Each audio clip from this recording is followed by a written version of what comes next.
Jnana conference. On this day, we have a presentation on Bhakti. We have a great scholar in Professor Srinivasa Murthy, who is here amidst us, and I request him to occupy the seat. Professor Srinivasa Murthy.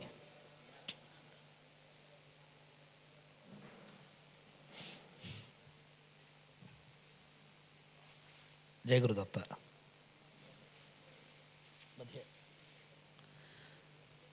I also request Professor Rani Subhagi Dikshitlu Garu and Raghuram to occupy the podium.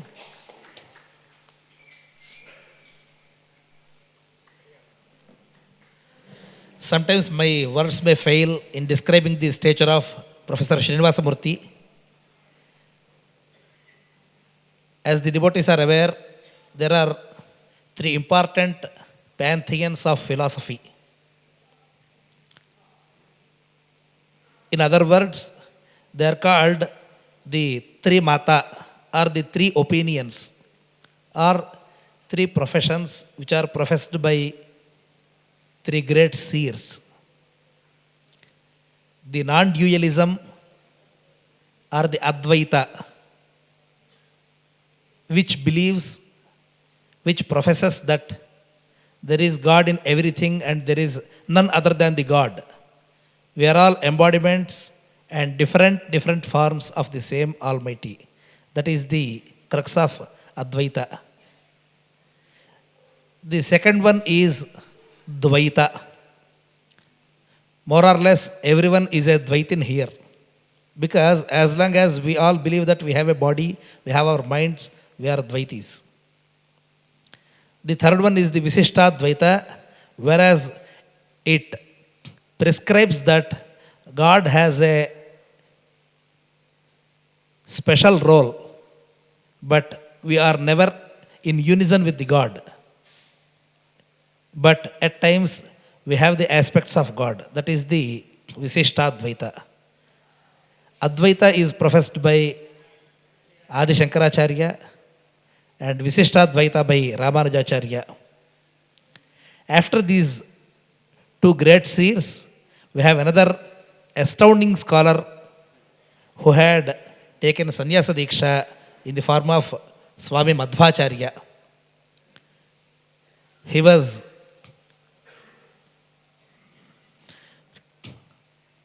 residing and doing the dharma prachara and the philosophical propagation from a place called Udupi, closer to Mangalore, approximately 7 hours from Mysore. He was a proponent and exponent of Krishna Bhakti, and he is one of the greatest stalwarts of Dvaita Vada, the dualistic philosophy. Belonging to that pantheon of philosophy, Professor Srinivasa Murthy is an erudite scholar in grammar, coupled with mastery over the Dvaita philosophy. Today's subject is Bhakti. To preach about Bhakti, Dvaitis are the scholars of the Dvaita Siddhanta are best suited. Hence, Pujya Swamiji has decided that this scholar should give us the information and shed light on the principles of Bhakti. Bhakti is nothing but devotion. Literally, it means sharing. Bhaja sevayam is the root verb, out of which the word Bhakti is derived. What are you sharing? What are you experiencing? In the Natya Shastra, there are Nava Rasas which are described, but lateral scholars have added the rasa or the feel of devotion to those Navarasas. So Bhakti is said to be the ultimate tool to achieve moksha or the emancipation. Moksha sadhana samagriyam bhakti reva gariyasi. That is one of the taglines of this conference. There are several scholars, several sages, several texts, scriptures which detail the concepts of bhakti. The entire Bhagavata is also based on bhakti. And there are several other Puranas and many other hymns which propound this theory. But to enlist them phase by phase, state by state, sage Narada has done the excellent work which are called the Bhakti Sutras of Narada. Devotees may recollect and check the website of GNBY conference, whereas Swamiji has given us the basic glimpses of bhakti in the initial 2-3 conferences. Swamiji has himself preached the first 4 sutras, narrating several examples, and there are several forms of bhaktis which are called Navavidha bhaktis, which is also the subject of the Bhakti Sutras. Some people also call them as Shandilya Bhakti Sutras. Whatever it is, these sutras are very popular for the devoted scholars to have the feel of bhakti. Nothing else is required. Sa paranidaktir ishvare. Without any expectation, if you are experiencing the divine bliss of love towards the Almighty, towards the God, that itself is bhakti. That is the basic premise of the Bhakti Siddhanta. We have several great sages and seers spread all over India who have professed the theory of bhakti, and today we are lucky enough to have the glimpse of Bhakti Siddhanta through the words of Professor Srinivasa Murthy, and we are indeed lucky to have him here, and he is a very good speaker in English language as well as Kannada and Samskrita.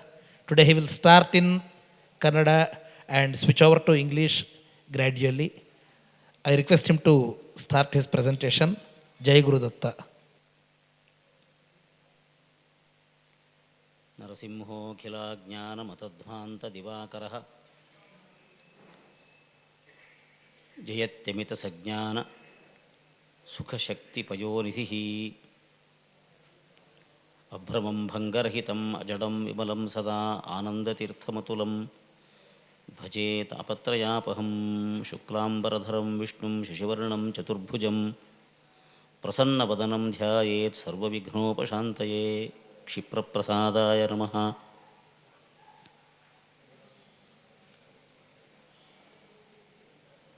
उपक्रमे संस्कृतभाषायां द्वित्राणि वाक्यानि उक्त्वा अनन्तरम् ईषत् कन्नडभाषायाम् अनन्तरम् आङ्ग्लभाषायाञ्च अहं विषयप्रस्तावं करोमि। अत्र आश्रमे अस्याः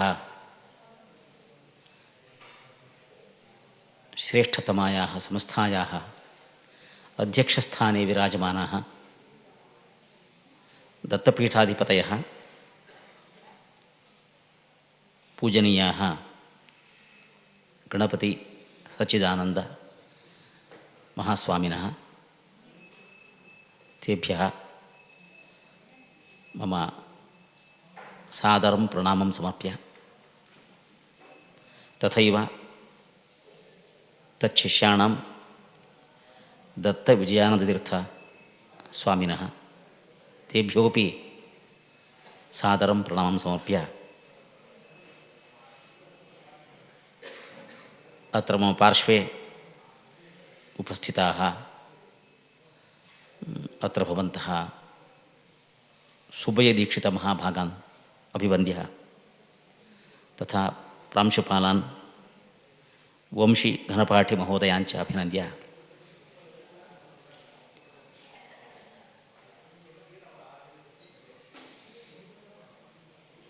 धार्मिक सांस्कृतिक विषयेषु बद्धादरान् रघुराम महोदयांश्च अभिवन्द्य इदानीमं विषयप्रस्तावं करोमि कन्नडभाषायां.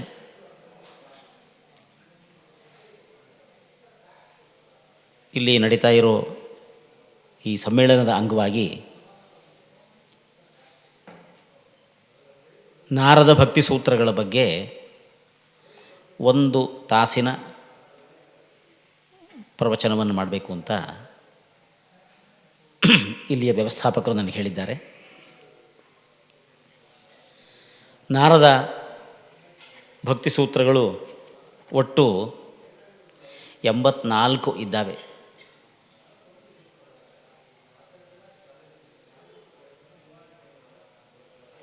ವಾಲ್ಮೀಕಿ ರಾಮಾಯಣ, ಮಹಾಭಾರತ ಮತ್ತು ಭಾಗವತ ಪುರಾಣ, ವಿಶೇಷವಾಗಿ ಭಾಗವತ ಪುರಾಣ, ಈ ಗ್ರಂಥಗಳಲ್ಲಿ ಭಗವದ್ಭಕ್ತಿಯನ್ನು ಪರಿಚಯಿಸಿಕೊಳ್ಳುವ, ಅದನ್ನು ಆಸ್ವಾದಿಸುವ ವಿಪುಲವಾದ ಅವಕಾಶಗಳು ಸಿಗ್ತವೆ.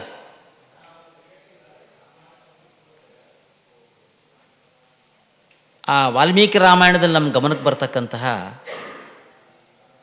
Lakshmana, Bharata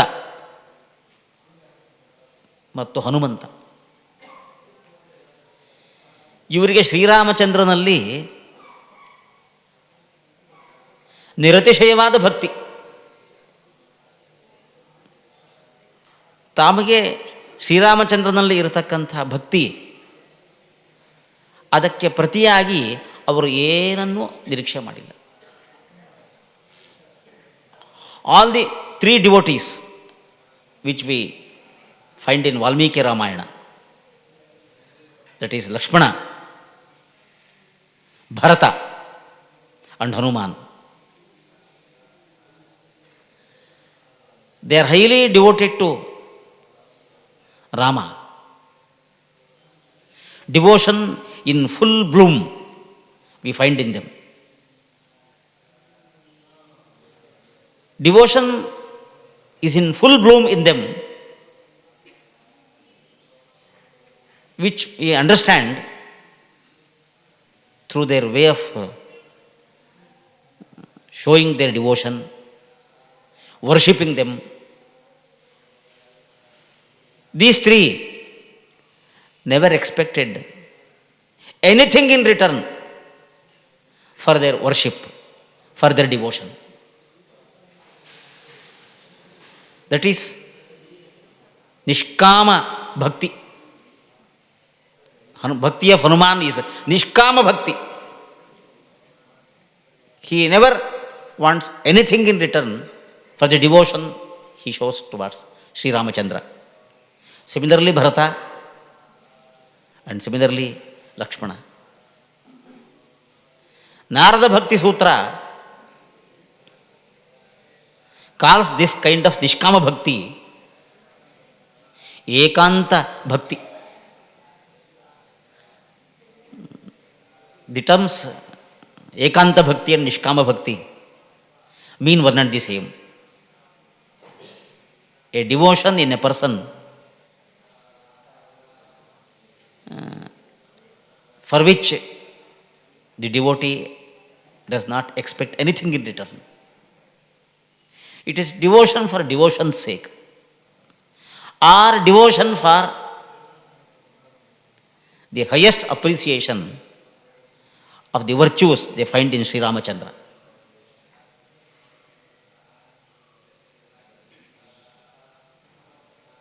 And in Bhagavata, we find many such devotees. Dhruva, Prahlada, Narada himself, his bhakti is described in Bhagavata Purana. And Ambarisha, Gajendra, Uddhava. We can go on listing the names. These are Ekanta Bhaktas.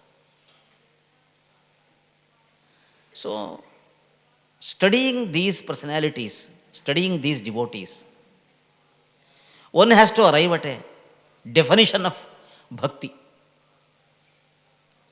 This Narada Bhakti Sutra gives a definition of bhakti, studying these personalities, these great devotees of Valmiki Ramayana and Bhagavata Purana. The second sutra says, Satu asmin parama prema rupa. Satu asmin parama prema rupa. Bhakti is unqualified love for God. Unqualified love for God or towards God. Lakshmana loves Sri Ramachandra. Hanuman loves Sri Ramachandra. Why? Because Sri Ramachandra has that kind of perfection. So the love for God is love for perfection. Because Sri Ramachandra or Sri Krishna has this kind of perfection, blemishless perfection. This Hanuman is such a great devotee. This Bharata is such a great devotee. Prahlada is such a great devotee. They love this blemishless perfection.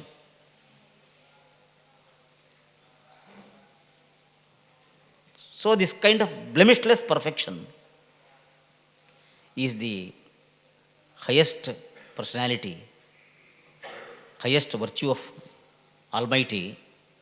And these bhaktas, Hanuman and others, they love this blemishless perfection. Why one loves perfection? For the sake of perfection. Any knowledgeable person with some good taste always loves perfection. It gives such a enjoyable bliss when there is perfection. In 1960s and 70s, an American author,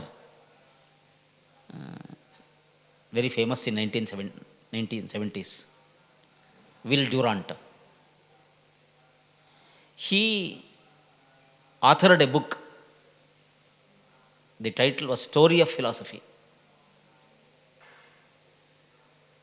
And some scholar reviewed that title, The Story of Philosophy, and he made an observation.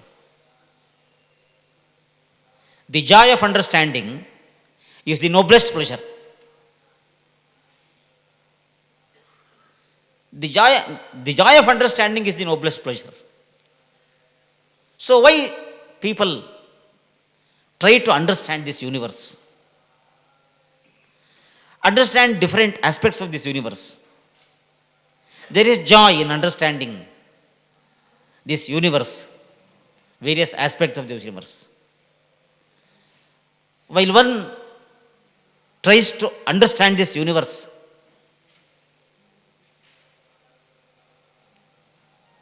in all possibility, they arrive at an understanding that this universe is created by a perfect, omniscient soul. So, perfect, omniscient soul, they say. When there is perfection, there is immense ability to perform. And the creator and the preserver of this universe has that perfection, and because of the perfection he has, he can create this universe and he can preserve this universe. And if he minds, he can withdraw for a time being. He can close this universe for a time being and again bring back this universe into creation, and after creation, a state of preservation. So, while studying all these aspects, one recognizes the fact that there is perfection in the creator of this universe. Devotees of highest order love this perfection, and they love this perfection for the sake of perfection. That is the highest personality. The peak of personality is perfection or loving perfection. So Hanuman chose to love that perfection called Sri Ramachandra. Bharata chose to love that perfection called Sri Ramachandra, and so also Prahlada, and so also Uddhava. That Uddhava saw that perfection in Lord Krishna, and Prahlada saw that perfection in the Almighty, and that Almighty appeared in the form of Lakshmi Narasimha. That is the story in Bhagavata. Lord appeared in the form of Lakshmi Narasimha. So, observing all these points, Narada Bhakti Sutra says, Satu Aspin Parama Prema Rupa. Bhakti is foremost love, unqualified love to this creator of universe. A repository of innumerable virtues. The creator of this universe is the repository of innumerable virtues. Because he possesses innumerable virtues, Hanuman, etc. personalities just love him. It is Parama Prema, unqualified love. Devotion is Parama Prema, unqualified love. And these sutras of Narada explains this bhakti further as Amrita Swarupacha. Amrita is nectar. I think Amrita is the word. We don't have any other equivalent word. Generally in English language they say it is nectar. If people understand the word nectar, it is okay. Another meaning is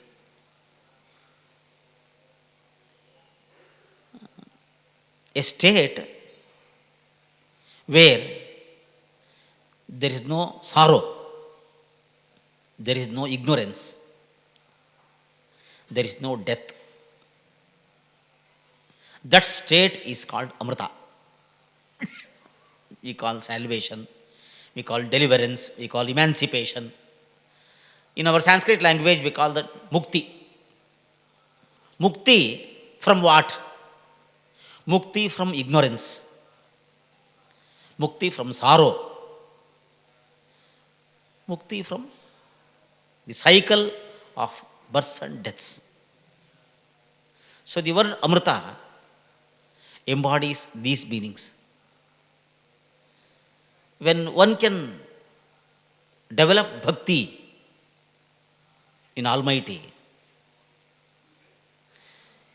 he can reach a state where he will be free from ignorance. He can reach a state where there will be no sorrow. He can reach a state where there is no cycle of births and deaths. Therefore, bhakti leads to these three states of freedom from ignorance, freedom from sorrow, and freedom from the cycle of births and deaths. Therefore, it is Amrita. Narada Bhakti Sutra says Amrita Swarupa. This bhakti is in the form of Amrita, means it brings so much benefits to a person who pursues devotion. And further, the sutra, the fourth sutra says, Yallavdva puman siddho bhavati, amrto bhavati, trupto bhavati. If one pursues bhakti and advances to higher and higher levels, one becomes perfect or goes near to the state of perfection. One becomes immortal. One becomes contented. Trupto bhavati. So these are the benefits of Amrita Swarupa Bhakti. So in the state of Bhakti, there is no unquenchable desire for worldly objects, objects of sensual pleasure. There is no desire for objects of sensual pleasure. One becomes stabilized in the path of knowledge and devotion. And ultimately, Atma Ramaha Bhavati. Atma Ramaha Bhavati. That means he enjoys that highest state of perfection of Lord. Atma is Almighty Lord. He enjoys that highest state of perfection in the Almighty, and he enjoys nothing else. He enjoys nothing else except the perfection of Lord, except the virtues of God. Therefore, he becomes Atma Rama. Narada Bhakti Sutra goes on giving the details of bhakti in this manner.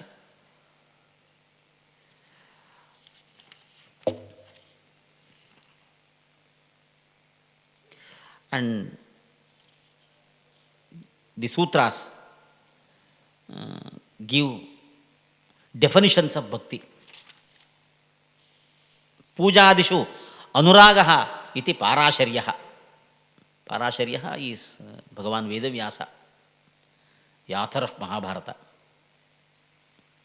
Narada says, according to Veda Vyasa, Pujadishu anuragaha bhaktihi. Puja, worship. We offer worship to Lord in various ways. That is offering prayer, chanting the hymns which embody the innumerable virtues of Lord. So when we chant Vedic hymns, knowing the meaning of those hymns, we feel that the Lord whom we are worshipping has these virtues which the hymns embody. So, chanting hymns with a good understanding of the meaning and offering so many things to Lord like flowers, tulsi, fruits and other things, offering these things to Lord and offering abhisheka to Lord and offering nirajana to Lord. This is puja in one way. In another way, puja is more nice. It's a nicer puja, which our shastras, our scriptures say, ahimsa prathamam pushpam. Pushpam indriya nigraha. Sarvabhutadaya pushpam. Satyapushpam Visheshatah, Jnanapushpam, Tapapushpam, Kriyapushpam Tathaivacha. Dhyanapushpam Ebhistushyati Keshavaha. So we offer flowers to God. Offering flower, bringing from some plant, is one kind of worship. But practicing non-violence all along our life and offering that non-violence practiced by a person as a worship of God is a better puja than offering flowers bringing from plants. Practicing non-violence all along our life and dedicating our practice to the feet of Lord is one kind of higher level puja. Ahimsa prathamam pushpam. Indriya nigraha, control on our sense organs. Not to let them out to seek worldly objects for temporary enjoyment. We should not allow our sense organs out to have this kind of temporary enjoyment. We should exercise control on our sense organs. So that exercise on to control our sense organs should lead us to the path of light, to the path of bliss. So exercising control on our sense organs to lead us to the path of bliss and enlightenment is Indriya Nigraha. And this kind of Indriya Nigraha is considered a better worship of Lord. Sarvabhuta Daya Pushpa. One should be kind to all the living beings in this universe. Sarvabhuta Daya Pushpam. One should be kind to all the living beings in this world. But the commentators who give their observations on such statements like Sarvabhuta Daya Pushpa, they say Sarva means all good beings, all good human beings and other animals. If there are criminals in the society, criminals don't deserve kindness. They should be treated as per law. Therefore, there should be no room to show unwarranted kindness to criminals. So, Sarvabhuta means all law-abiding, good-natured people. So, Daya to all law-abiding, good-natured people is one kind of worship to the Lord. So, this kind of puja. Pujadishu anuragaha, offering a love, a kind of blissful commitment to worship Lord in this manner is bhakti according to Vedavyasa. So says this Narada Bhakti Sutra. Kathadishu iti Gargaha. Gargacharya is another person mentioned by this Narada.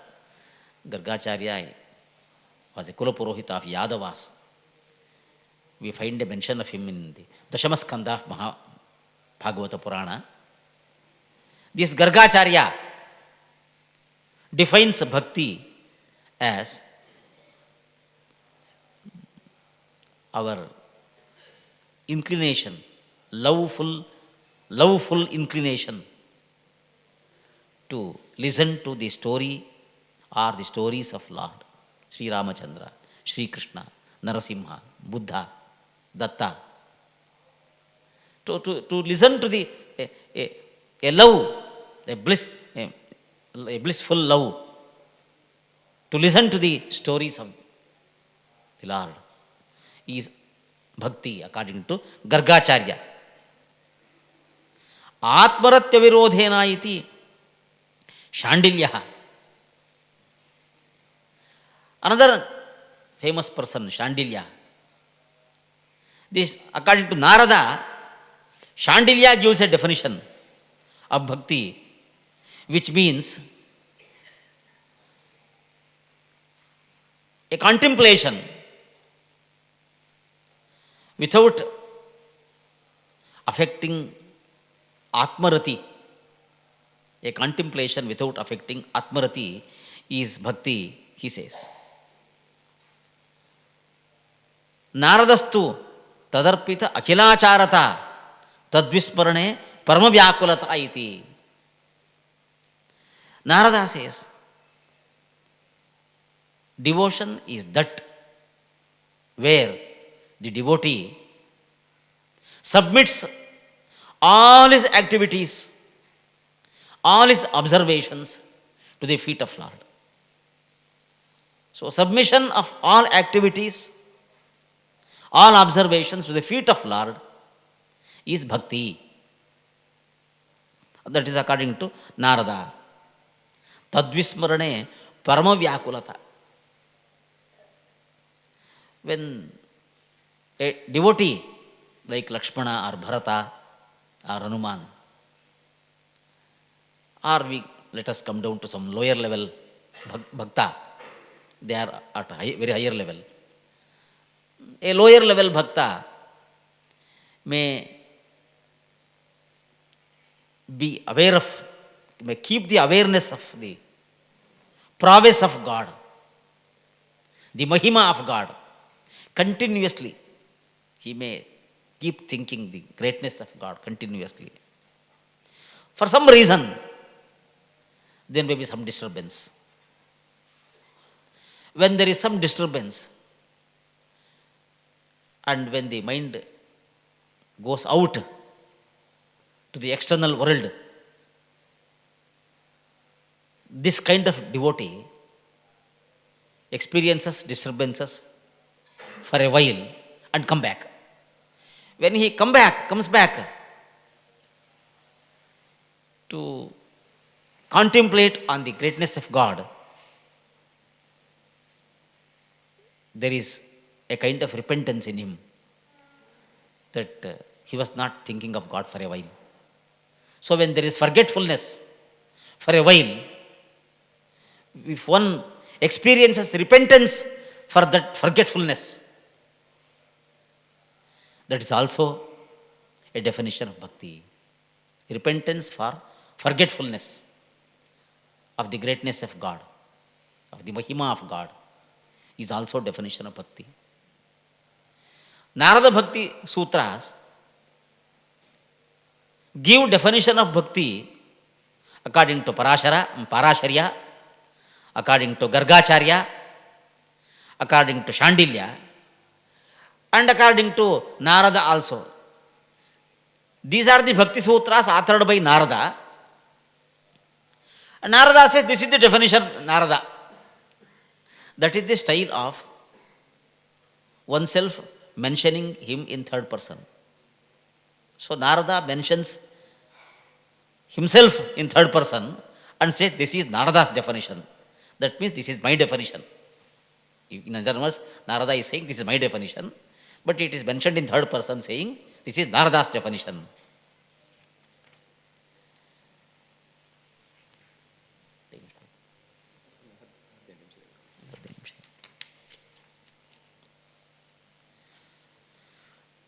ಸಾತು ಕರ್ಮಜ್ಞಾನಯೋಗೇಭ್ಯೋಪಿ ಅಧಿಕತರ. This bhakti is higher than karma yoga. This is higher than jnana yoga. This Narada sutra says. In Bhagavad Gita we have description of karma yoga, we have description of jnana yoga, description of dhyana yoga, and bhakti yoga also. In the third chapter of Bhagavad Gita,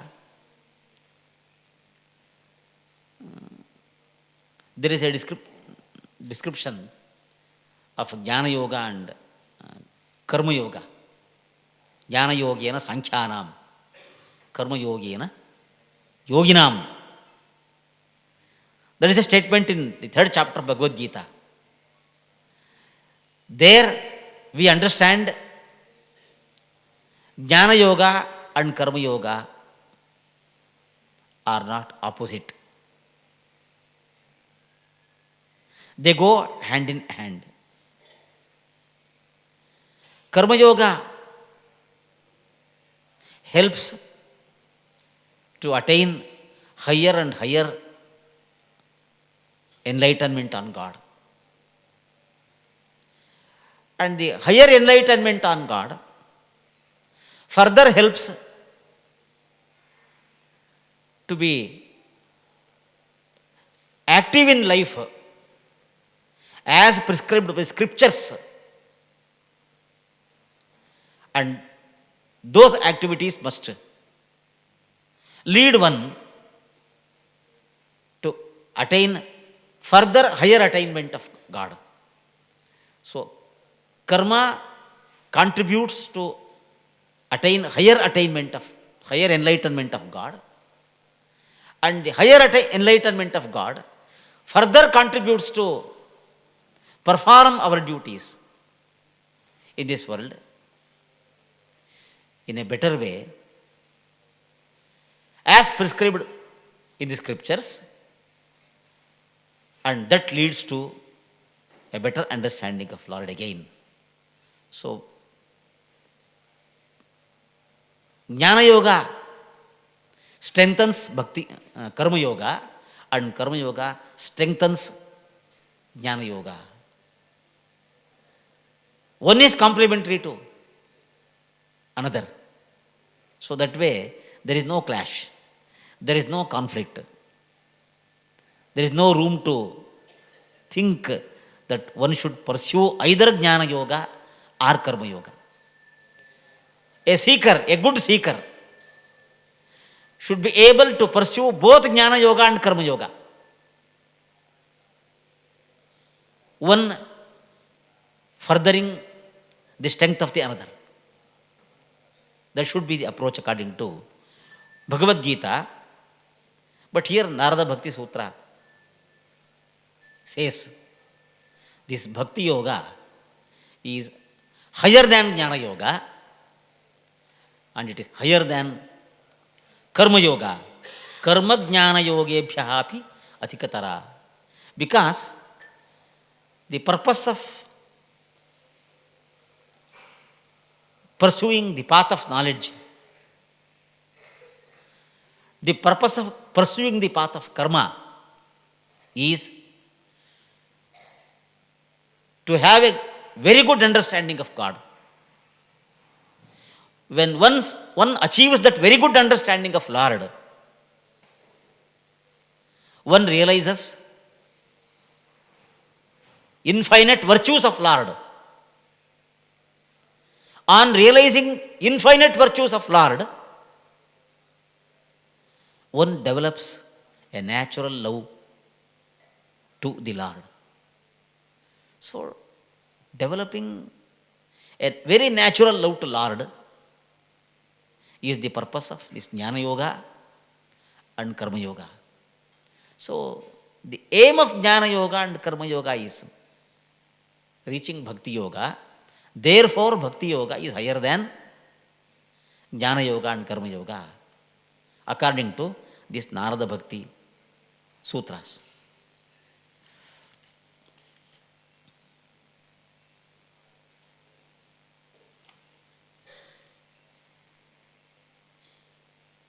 How to achieve this kind of devotion to Lord? A devotion which Hanuman showed, a devotion which Bharata had to Sri Ramachandra, a devotion which Uddhava or Arjuna or Kunti had to Lord Sri Krishna. How to achieve this bhakti? This Bhakti Sutra says, Tasyaha jnanameva sadhanam ityeke anyonyashrayatu vityanye. To achieve this devotion, To reach a state of being a devotee, one should earn a very good knowledge of Lord. To earn a very good knowledge of Lord, one should know this universe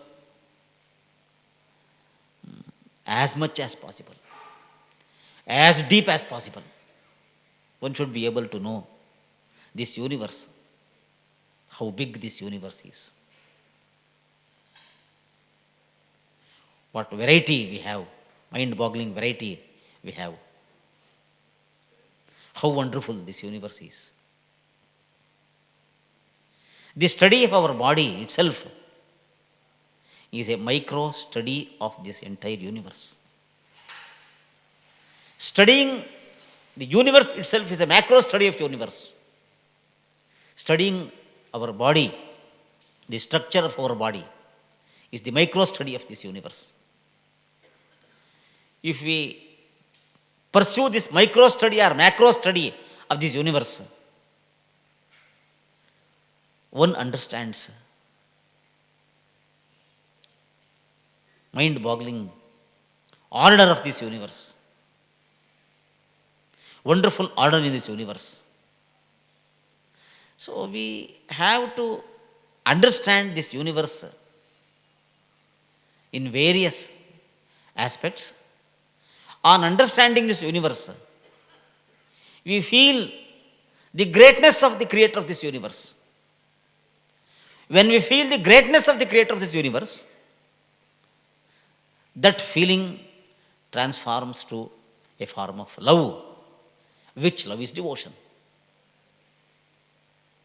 Therefore, the path of knowledge of this universe, of the Almighty, is the instrument to achieve devotion, is the instrument to achieve devotion.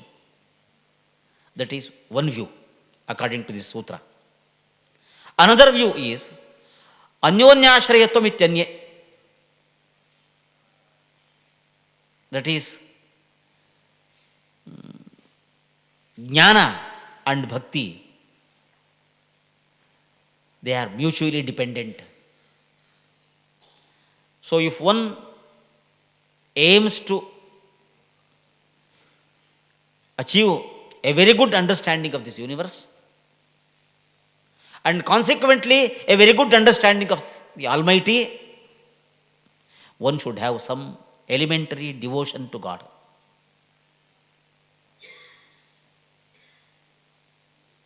One who has that elementary devotion to God pursues the scriptures and other instruments of knowledge and understands this universe and God. So that understanding gives him a greater love for God. So the elementary devotion develops into a maturer devotion, a higher devotion. So that higher devotion further leads him to achieve a greater knowledge of this universe and Lord, and this greater knowledge elevates him to the position of greater love to the God. And this greater love further helps him attain greater knowledge of God. So knowledge and devotion. Greater knowledge, greater devotion. Greater devotion, greater knowledge. So this way, knowledge and devotion are mutually dependent. One strengthens the other. That is one opinion according to this sutra.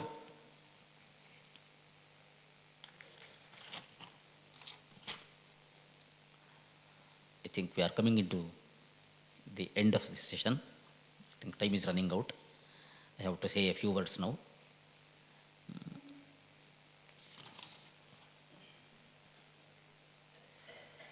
To achieve this knowledge and devotion to God, Mahat Sangastu Mukhyaha. We should be in the company of great personalities. Mahatsanga, Mahatmanam Sangha. Satsanga or Mahatmanam Sangha gives us an inspiration to pursue the path of knowledge with dedication and pursue the path of devotion with dedication. Therefore, Mahat Sangha is a very important factor in the path of devotion and knowledge. And about this Mahat Sangha, the Sutra says, Mahat Sangastu Durlabhaha Agamyaha Amoghascha. Look at this world. We feel the truth of this statement. It is difficult to have the company of great personalities. It is difficult. Very rarely one can come in the company of great personalities. It is difficult. Durlabha. Amoghascha. When one succeeds in coming into the company of great personalities, that company never fails. It takes him to the elevated level of achievement. It's amogha. It's unfailing. Therefore, one should be in the company of great personalities. The purpose of Bhagavata Purana is making people to be in the company of great personalities. The very opening of Mahabharata, Mahabhagavata says and introduces Narada to us. Narada is a very great personality, was a very great devotee. Bhagavata Purana is the very Prathama Skandha, in the beginning chapters itself, introduces Narada, and we go on and acquainting with so many great personalities like Dhruva, Prahlada, Ambarisha, Mandhatru, Uddhava, Vasudeva, Priyavrata, Prithu. All these are great personalities. Any kind of association with them directly, it is not possible directly. Indirectly through this Purana, we get inspired to follow the path of knowledge, to follow the path of devotion. Therefore, the Sangha of great personality is very important, and study of Bhagavata Purana gives us great strength in this direction. I have covered some 12 to 15 sutras of this work, though it is 84 in number. Now I have to conclude according to this timetable. At the end, I must say,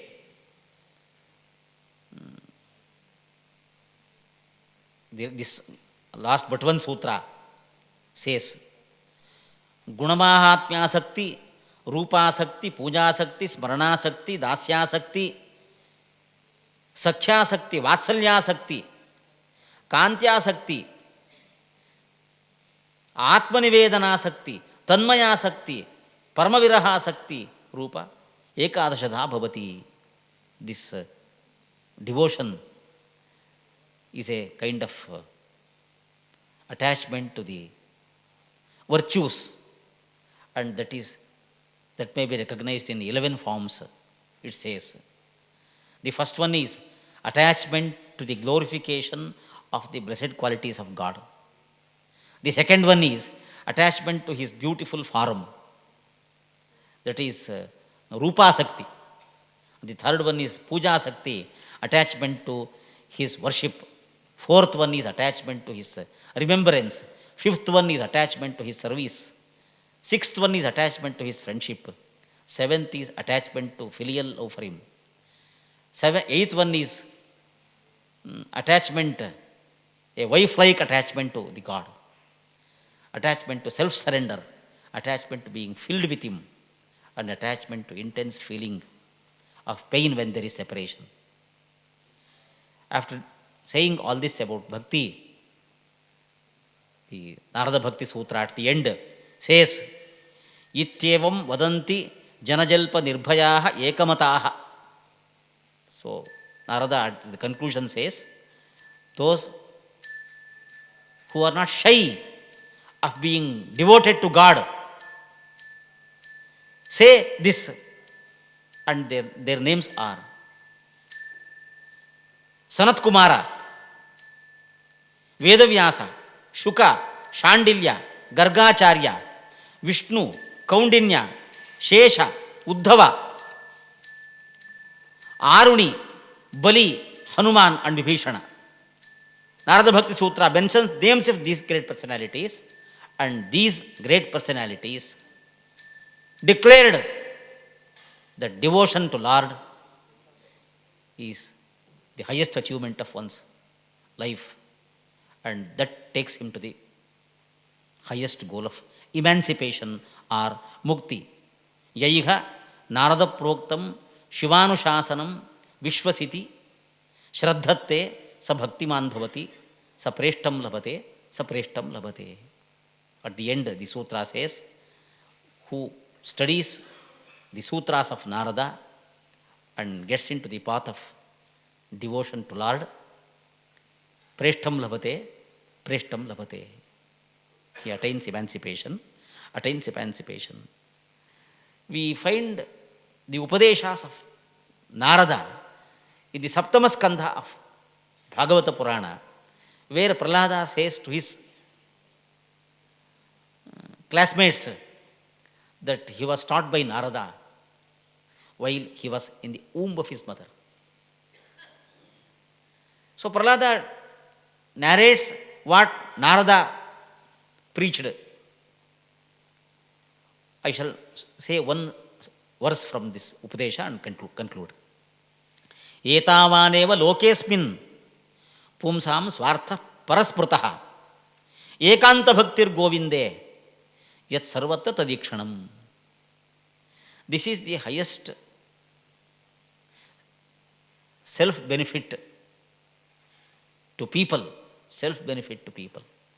What is the highest self-benefit to people? Ekanta bhakti govinde.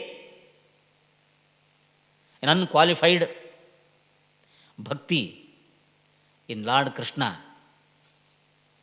without expecting any return for that bhakti. Ekanta bhakti, a bhakti, an unqualified bhakti without expecting any return for that bhakti is ekanta bhakti. And that ekanta bhakti is sarvatra tadikshanam. An ability to see the greatness of God, the greatness of Lord Krishna or Almighty in every aspect of this universe. In every aspect of this universe. One should be able to see the presence, the greatness of Lord in every aspect of this universe. That is how Narada preached Prahlada. That is the bhakti preached by Narada. Saying this much. Because time is over, I have to conclude. I conclude my lecture with my heartfelt, devoted gratitude to the great Swamiji of this ashrama and the junior Swamiji of this ashrama also. And I thank you, the listeners, for patient hearing for this much of time. I thank the president of this conference, Sri Subbaya Shastri ji, and I thank Sri Raghuram to having brought me to this highest place to give a talk for some time. Thanking all of you, I conclude my lecture. Shri Krishna Arpanamastu.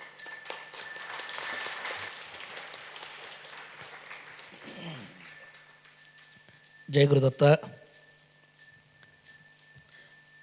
This speech reminds us of two important sayings of Puja Swamiji.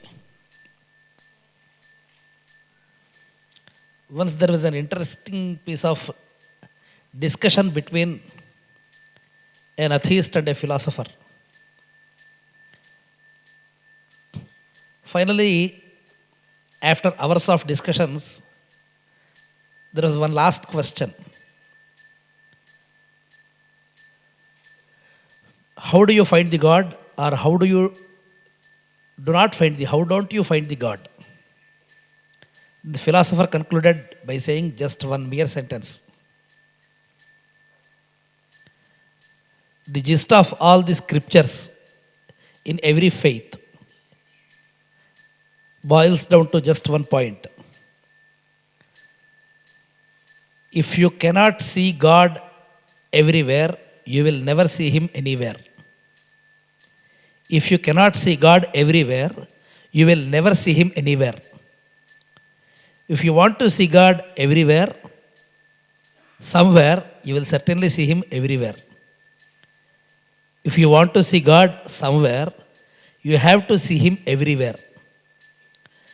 That was the last stanza, last sutra of Narada.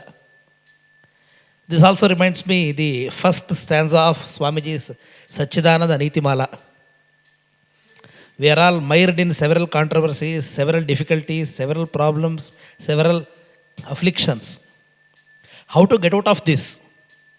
Most of them are caused by our companions, which we have willingly adopted. Companions need not be necessarily men or women. There can be any other thing. It could be inanimate objects, such as our televisions, mobile phones, smartphones, what not to say, everything. These are all our companions. Due to these companions, we are inheriting so much trouble. So, how to get out of this? Once you get out of this, everyone says there is bliss. For that, what is the royal path? Swamiji says, just follow the example of Raja Hamsa. Uddiya durat apajato michuhu sakhe durabhyasa vanadyaditvam Shri Vishnu Sankirtana Sadhu Sangau Badhana Paksha Viva Rajahamsaha. Rajahamsa is the royal swan. It just takes off, flies to great distance, miles across. To do that, it has two flight wings.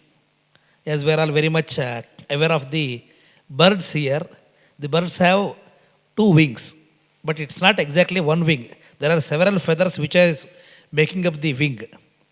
Out of them, there are two flight wings, they are called. If you just trim them or clip them or tape them, they cannot fly. You can see many of the birds which cannot fly. There are two flight wings which are very important. Shri Vishnu Sankirtana Sadhu Sangau Badhana Paksha Viva Rajahamsaha. Rajahamsa, the swan, has two powerful wings which enable it to travel to any distance. Similarly, if you want to get out of all these things, what you need to do? Just adopt the two wings. You will be liberated. You will fly like a swan, and there is no inhibition or hindrance to you any point of time. You can immediately get out of it. What are they? Shri Vishnu Sankirtana. As he aptly said, wherever you have time, instead of thinking of some the stock market updates or news updates, just think of the Lord, the God. That itself is enough. To cement that position in the mind, you just keep on chanting the name. Swamiji has given us several mantras. You can just recite those mantras. And the second one is, that was also the last sutra, penultimate sutra. What it said? Mahat Sangaha. Sat Sangha. Once you choose the right companions, your job is half done. We are all aware that to reach this place, we book a ticket. To reach Mysore, you need to take a train or flight or car. Since a ticket to Gulbarga is inexpensive, you don't take the ticket for 300 rupees to Gulbarga. To reach Mysore, you have to spend 700 rupees and take the right flight, which will certainly make you reach the destination. As he said, it is not very common to have the right companionship with great persons. Secondly, once you get it, it is never wasted. Amogha is a wonderful word. Amogha is not precious. Amogha means unwasted. Mogha is nothing but waste, wasteful. Amogha is, it is not at all wasteful. Once you get the right companion in the form of a Sadguru or the Mahatma or the great person, our job is not half done, almost 99% done, because you are hopping to the right vehicle which is taking you to the destination. So, what we should do, what Narada has commanded us to do, we have to follow that. What is it? Always think of the God whenever you have time. Try to find him everywhere, not at this temple or not in only that idol. Try to find his existence everywhere. Then you will find him everywhere. Number one. For that, what should we do? Choose the right companions. If Swamiji is not always present with us, don't get disheartened. He has given us several tools to keep his companionship. Every day you see many updates over the social media, to your mobile, to your emails, through various books, through various albums, through various videos, audios. These are all the right companions. These rightful companions are placed in the right place. We are certain to reach our destination. That is the crux of the Narada Bhakti Sutras, and we are indeed thankful to the Professor Srinivas Murthy ji for having given us the lucid explanation about various aspects of Narada Bhakti Sutras. And we thank him again for coming here, and we expect him to be amidst the Datta devotees very often with the blessings of Puja Swamiji. And I have Rani Subbaya Dikshitlu garu to say a few words on this occasion for the benefit of Telugu speaking devotees. Jai Guru Datta. Last but not least, Swamiji has made it a practice that as part of the Jnanabhayoga conference, there should be an interaction. Rather than a unidirectional speeches, discourses by scholars, there should be an interaction. Let us not call it a panel discussion. We will call it an interaction between the devotees and as well as the speakers. That we propose to have it in the evening at around 6:30 here in the Universal Prayer Hall. Those who are interested can register your names, or you can just sit in the front rows and write your questions if you have any. This will be a brief interaction, say for 45 minutes. Whatever subjects you have heard for the past 3 days, and those Yoga Sangita viewers can also participate by writing your mails. Jai Guru Datta. Over to Dr. Rani Subbaya Dikshitlu garu. జయత Gurudatta. Professor Srinivasamurthy garu Narada భక్తి సూత్రాల్లో సారవంతమైన వాక్యాలన్నీ మొదటి నుంచి చివరి దాకా మొత్తం స్పృశించారు. భక్తి అనే శబ్దానికి చాలామంది చాలా అర్థాలు చెప్పారు, కానీ ద్వైత సంప్రదాయంలో భక్తి సిద్ధాంతం అత్యద్భుతంగా నిరూపించబడింది. This is the first stage. భక్తి అనేదాన్ని ప్రేమస్వరూపంగా, అమృత స్వరూపంగా, సమర్పణ స్వరూపంగా నారదుడు చెప్పిన విషయాల్ని దత్తపీఠం ఎటువంటి ఉపన్యాసాన్ని కోరుకుంటోందో అటువంటి ఉపన్యాసాన్ని అందించినటువంటి శ్రీ ప్రొఫెసర్ శ్రీనివాసమూర్తి గారికి దత్తపీఠ పక్షాన కృతజ్ఞతలు తెలియజేస్తూ జై గురుదత్త.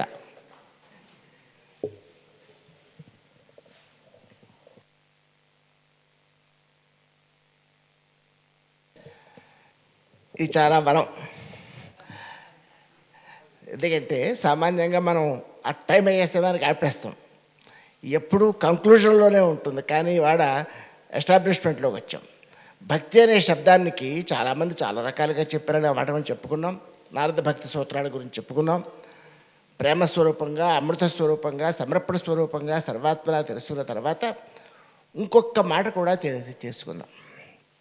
శంకర భగవత్పాదులు ఏం చెప్పారంటే భక్తికి, ఆయన కూడా శివానందహరిలో డైరెక్ట్ కొటేస్ట్ ఇచ్చేశారు. సా భక్తిరిత్యుచ్యతే అంటూ. అంకోలన్ నిజ బీజ సంతతిరయస్కాంతో ఫలం సూచిక సాధ్వీనైజ విభున్లతాక్షతిరుహం సింధు సరిద్వల్లభం. 5 రకాలైన స్టేజెస్ చూపించారు. భక్తి అనేది ఎలా ఉంటుంది, ఎలా ఉంటుందంటే భక్తి అనేది ఇండుప చెట్టు అని ఓ చెట్టు ఉంది. ఆ చెట్టు పేరు ఇండుప, ఇవాళ కూడా కనిపిస్తోంది, పేరు మారింది. ఆ చెట్టుకి విత్తనాలు వస్తాయి. ఆ విత్తనాలు కింద పడతాయి. ఎప్పుడు మామూలుగా చెట్టు గింజలు ఎండిపోయిన తర్వాత విత్తనాలు కింద పడిపోతాయి. కింద పడిపోయిన తర్వాత ఎప్పుడో వర్షాకాలంలో ఒక మెరుపు మెరుస్తుంది. ఆ మెరుపు వచ్చిన వెంటనే ఈ కింద పడిపోయినటువంటి విత్తనాలు ఒక్కసారి ఆ చెట్టును అంటుకుంటాయి. అలా ఉండాలి భక్తి అంటే. అంకోల వృక్షం నిజ బీజ సంతతి, తన యొక్క గింజల్ని తాను లాక్కున్నట్టుగా ఆ భక్తుడు భగవంతుడి దగ్గరికి ఆ సమయం వచ్చినప్పుడు చేరుతూ ఉంటాడు. మనం కూడా చూడండి, ఏదైనా కష్టం వచ్చిందనుకోండి, వెంటనే వెంకటేశ్వర స్వామి గుర్తొస్తాడు. జేబులో 1000 రూపాయలు అనుకోండి, దేవుడు కూడా మనకు కనపడ్డాం. అంటే ఆ మెరుపు మెరిస్తేనే ఈ గింజ వెళ్ళి చెట్టు అంటుకుంటుంది. మెరుపు మెరవకపోతే ఈ గింజలనే ఉంటుంది. ఇది ఒక రకమైన భక్తి. ఇది ఫస్ట్ స్టేజ్. రెండో భక్తి ఎలా ఉంటుందంటే అయస్కాంతో ఫలం సూచిక. మ్యాగ్నెట్, అయస్కాంతం ఉంది, ఒక ఇనప ముక్క ఉంది. ఈ ఇనప ముక్కకి అయస్కాంతానికి సంబంధం ఏం లేదు. ఇనప ముక్క ఎక్కడ, అయస్కాంతం ఎక్కడ ఉంది. కాస్త అయస్కాంతానికి దగ్గరగా ఇనప ముక్కని చేరిస్తే ఈ ఇనప ముక్క వెళ్ళి అయస్కాంతాన్ని అంటుకుపోతుంది. అంతే, ఏమి సంబంధం. ఆ రోడ్డు మీద పెడుతున్నాడు, ఇక్కడితో పీఠం బాగుంది కదా లోపలికి వచ్చాడు, వచ్చి స్వామీజీకి దండం పెట్టేసి రెచ్చక్కపోయాడు. అంటే ఆ ఒక ఆకర్షణ వస్తుంది. అది కూడా భక్తే. సింధు సాధ్వీనై జవిభుం, పతివ్రతమైనటువంటి తల్లి భార్య నిరంతరము భర్తనే సేవిస్తూ ఉంటుంది. భర్త తప్ప ఇంకొక పురుషుడు, ఇంకొక ఆలోచన ఆమె మనసులోకి రాదు. భక్తుడు కూడా భగవంతుడు అలాగే ప్రార్థించాలట. ఒక పతివ్రత అయినటువంటి స్త్రీ పురుషుణ్ణి తన యొక్క భర్తను ఎలా సేవిస్తుందో అదే విధంగా సేవించాలట. ఇంకొక ఉదాహరణ ఏం చెప్పారంటే, ఒక లత ఉంటుంది. లత అంటే చిన్న చిన్న మొక్క లాంటిది. అది ఎదగాలి. అది ఎదగాలంటే పక్కన ఒక చెట్టు ఉండాలి. ఈ చెట్టు ఉంటేనే ఈ లత పైకి లేస్తుంది. చెట్టు ఆధారం లేకపోతే ఆ చెట్టు పొయ్యదు. ఆ విధంగా భక్తుడికి భగవంతుడికి ఉంటాడట. ఈ విధంగా 4 రకాలుగా చెప్పారు. ఈ 4 చోట్ల ఏం కనిపిస్తోందంటే, ఆ వస్తువులానే ఉంటుంది, ఈ వస్తువులానే ఉంటుంది. రెండు కలుస్తూ ఉంటాయి, అటాచ్మెంట్ ఉంటుంది. చివరిలో ఆయన చెప్పిన ఉదాహరణ ఏమిటంటే, సింధు సరిద్వల్లభం. సముద్రం ఒకటి ఉంది, ఇక్కడ ఒక నది ఒకటి ఉంది. కృష్ణ, కావేరి, గోదావరి, తుంగభద్ర, గంగా, చాలా నదులు ఉన్నాయి. నదుల్లో ఉండేది నీరే, సముద్రంలో ఉండేది నీరే. కానీ ఈ నీటికి కావేరి అని పేరు, ఆ నీటికి సముద్రం అని పేరు. ఇవి చాలా కాలం ఎక్కడో పుడతాయి, హిమాలయాల్లో అలా వస్తూ ఉంటాయి. చివరికి సముద్రంలో కలిసిపోతాయి. సముద్రంలో కలిసిపోయిన తర్వాత గంగా అనే శబ్దం ఉండదు, కావేరి అనే శబ్దం ఉండదు, కృష్ణ అనే శబ్దం ఉండదు. అదేవిధంగా ఈ భక్తుడు కూడా పరమాత్మ స్వరూపంలో కలిసిపోయిన తర్వాత రెండు ఒకటే అయిపోతాయి అని చెప్పినటువంటి భగవత్పాదులు చెప్పిన సిద్ధాంతాన్ని కూడా దృష్టిలో పెట్టుకుంటూ, కానీ ద్వైత సంప్రదాయంలో మాత్రం భక్తి శబ్దానికి నిర్వచనం అత్యద్భుతంగా నారద మహర్షి మనకి ఇచ్చాడు. ముఖ్యంగా ప్రహ్లాద భక్తి, అరణ్య భక్తి, నవవిధ భక్తుల్ని చూపించుకుంటూ 11 అటాచ్మెంట్ చూపించినటువంటి నారద భక్తి సూత్రాన్ని కూడా ఒకసారి గుర్తు చేసుకుందాం. ప్రతి వ్యక్తి నారద భక్తి సూత్రాన్ని తప్పకుండా చదివి అందులో ఉండే విషయాన్ని తెలుసుకుంటే చాలా డౌట్స్ క్లారిఫై అవుతాయి అని తెలియజేస్తూ, జయ గురుదత్త.